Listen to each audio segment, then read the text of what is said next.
Sir, भुसावळकरांना आपण काय आव्हान करणार नवदुर्गोत्सव निमित्त?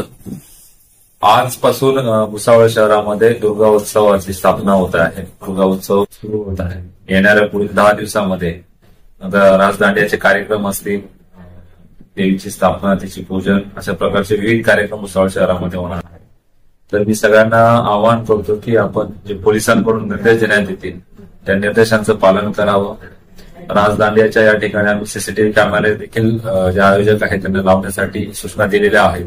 त्याच्यामध्ये तरुण मुलं जे आहेत त्यांना देखील आव्हान आहे की आपण हे कार्यक्रम बघताना तेही बेकायदेशीर कृती करू नयेत, जेणेकरून की कोणालाही त्रास होईल.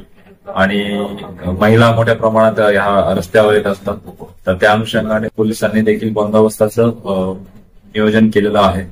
आणि जर कुठेही अनुचित प्रकार घडला तर संबंधित पोलीस स्टेशन प्रभारी अधिकारी असतील, त्या ठिकाणी असलेले आमचे अंमलदार असतील, यांना तात्काळ त्या सूचना देण्यात यावं. आणि कोणी या उत्सवामध्ये गालबोट लावण्याचा प्रयत्न केला त्यांच्यावर कडक कायदेशीर कारवाई करण्यात येईल, अशी पोलिसांकडून सगळ्यांना सूचना आहे. तरी हा उत्सव सगळ्यांनी आनंदाने आणि चांगल्या रीतीने साजरा करावा. सगळ्या भुसावळकरांना नवदुर्गा उत्सवाच्या खूप शुभेच्छा.